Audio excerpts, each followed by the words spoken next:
Okay, so hi everybody. Jennifer McCulloch with Century 21 High Desert.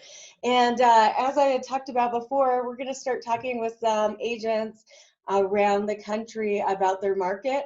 And so today I'm excited. I have Dallas Farrell. I almost said your last name wrong. Sorry. You got I it. apologize. With me from Arizona. And so I'm going to let him introduce himself and his company and kind of maybe just tell us the areas that you service, where you're at. Sure.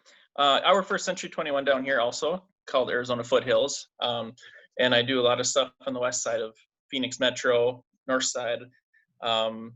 It's very huge. There's a lot of space down here. So, and there are tens of thousands of agents. So you got to kind of pick out an area and kind of go for it.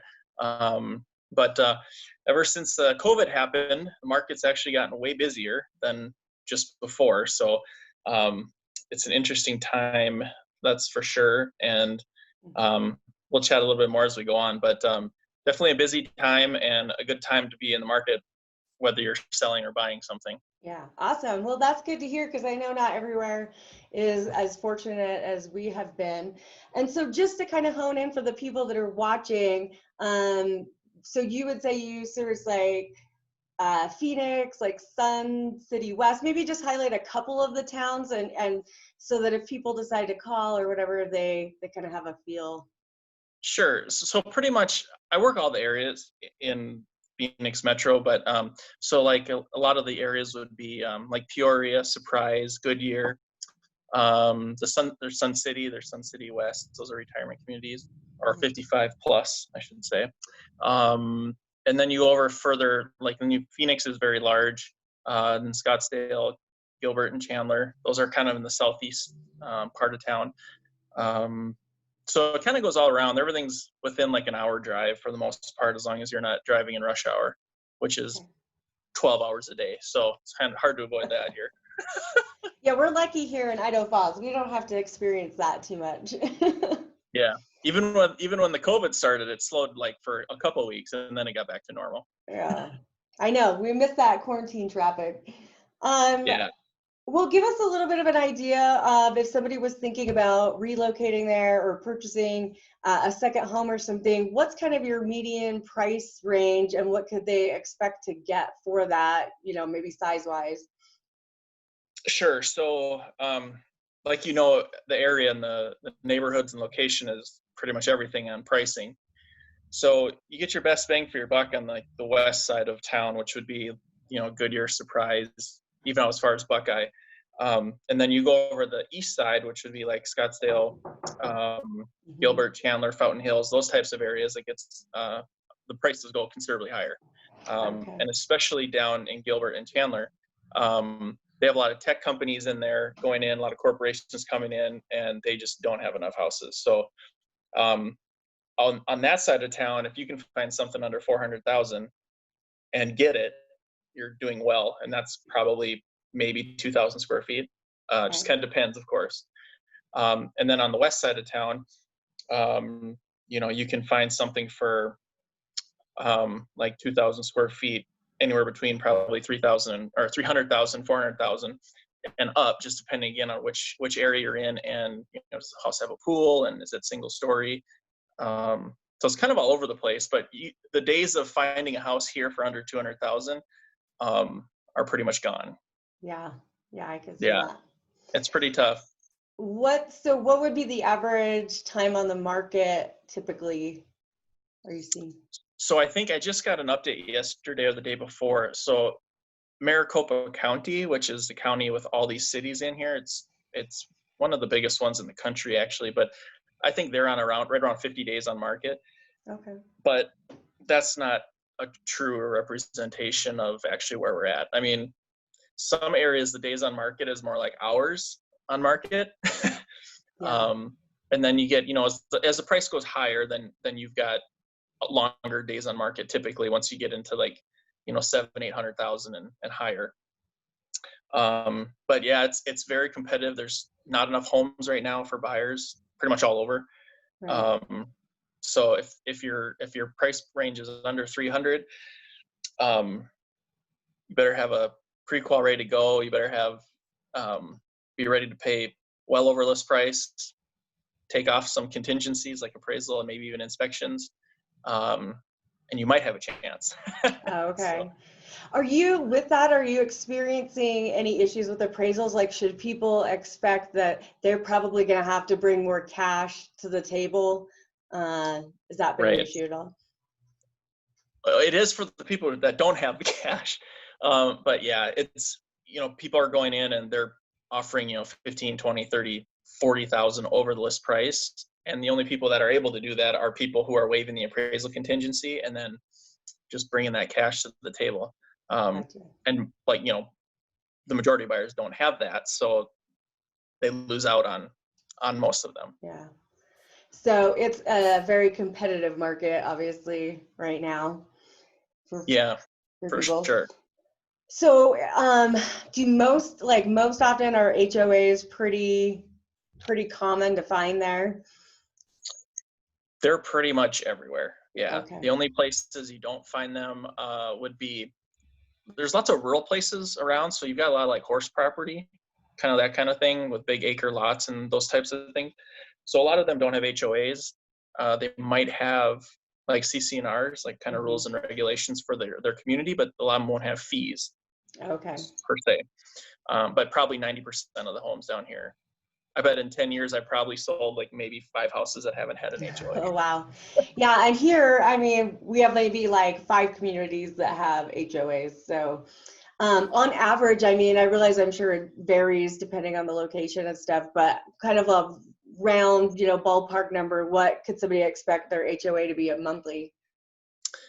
So some will pay monthly and some are quarterly.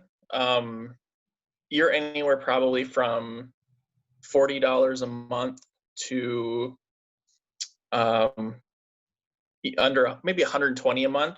Okay. But those higher ones are ones that usually might have like a community pool, a lot of community parks, might be gated. Okay. So some of the ones that are like 80, $90 and don't have any of that is kind of a ripoff because you're not getting anything for it. You just got to pay it. But at least the ones that have all the parks and a pool and, they almost all have playgrounds and those kinds of things. Nice. It makes it a little easier to swallow. Yeah. Well, and when you say you don't get anything, I guess you get the fact, nobody building a pink house next to you. So they're Right. monitoring that, which is nice. Yeah, you don't have people parking their cars in their front yard, which is rocks here basically, or leaving their stove out in the front yard for 8 months until it goes away. So it's a lot of people hate them, just absolutely hate them, and then but most people expect it, so it's kind of like you can't get around it unless you're Yeah. going to go live way out of town. Okay. Well, that's good to know. So, I mean, I assume you find a lot of people who are purchasing second homes or whatever there. I mean, do you see a lot of Airbnb happening or rentals just in general with those properties? So the rental market has, as far as buying like an investment home, that's slowed a little bit for like the normal investor. So back when we had the crash like 10 years ago, right when I started, so that was really exciting. You had tons of Canadians buying homes down here for like $60,000, $70,000, and then they would either use them as a vacation home or a rental. A lot of them have now sold because they've been able to like triple or quadruple their money basically. And then a lot of them sold when the Canadian dollar exchange was really good. So you had a lot of those, but you still have a lot of Canadians that live down here. A lot of people from the Midwest and up north. They'll live like in Sun City West or Sun City, something like that, where it's a 55 and older, and just come down for the winter. And the Airbnb situation, since COVID happened and nobody could travel, a lot of those people who own those homes have now sold them because a lot of them had mortgages on them. Right. And they weren't getting any income from rentals. So a lot of them sold. So that kind of slowed a bit. Yeah, that probably makes it tough for an investor to purchase because they're buying at the very top of the market, it seems like right now. Yeah, and a lot of, you've heard of those iBuyers, those big investment companies who come in and buy homes from just the homeowners. direct, they basically stopped back in March. And some of them are now picking back up again, but they're not in it to pay top dollar, and they charge lots of fees. So those are not good scenarios for homeowners unless they have like insane amount of equity and they like an emergency came up and they can't sell it, the traditional way. So that's kind of slowed down a little bit too, but that's because our market is so good that sellers don't need to go with them and lose out on tens of thousands of dollars. Right. Yeah. No, that's interesting. And I think we're seeing that kind of across the board. And I'm glad when you brought up the Canadians, you didn't say anything bad about them, because I'm actually Canadian. Oh, yeah? Yeah. Yeah. And it's cold. So we need to go places that are warm. Yeah, definitely. Yeah. Well, I grew up like 2 hours from the Canadian border. And so I know the pain of winters, and that's why I live here now. So yeah, exactly. Well, I really appreciate it, Dallas. I don't know if there's anything else you want to maybe add and let people know about, that just anything else they should be aware of. I would just say if you're coming, if you have intentions on coming down to find something, have all your financial stuff ready to go. People are buying houses online, right? Like doing videos and not seeing their house till they move in. Oh, yeah. So that is pretty common. I work with a lot of military people because there's an Air Force base right nearby. So that's common for me to help people, folks come in here to not see the home until they move in. But now we're just seeing regular you and me buying houses without seeing them, partially because of the virus, but we've never been closed down here. So people we've always been able to go in homes and things, but get everything ready to go. Expect competition if you're in a price point under 500,000, and expect to make decisions very quickly. Yeah, I think that's the thing I've noticed has been the hardest for people, is they want to think about it. It's such a big decision. I mean, it's a lot of money you're spending and you don't have time to think. You've got to act quick and be fast on your toes. So yeah, definitely. And I would say one last thing, since a lot of people move here, we're still gaining like 200 some people a day in the county, which is crazy if you think about it.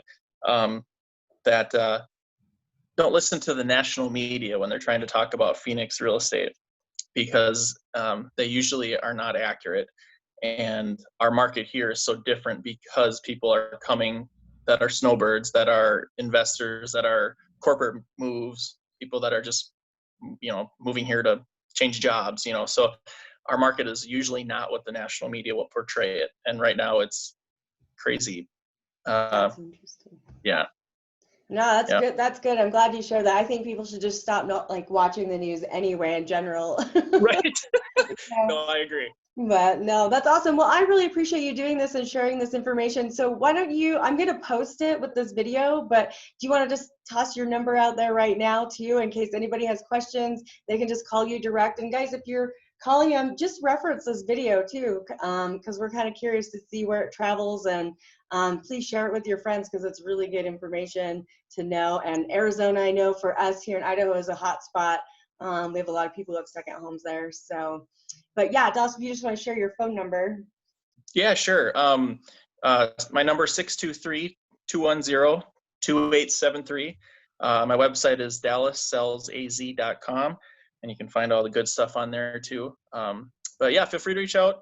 I used to teach fourth grade for 6 years until I started doing this. So I always joke with people. I said I'm not afraid to teach a little bit, educate a little bit, since that was kind of the first thing that I did when I moved down here. But yeah, thanks for having me on. You're very patient. Right. Except it's going to be 115 this weekend, so we're not looking at very many houses, if that's the case. My gosh, that's crazy. No, we appreciate it. And I do think you bring up another good point with that. It's so important to have a good agent on the other end, because you do have to move so quickly. You really need to know what's going on, and it's hard to gather all of that information on your own. And so it's important to have somebody who's experienced. As you mentioned, you've been in the business, 10 plus years.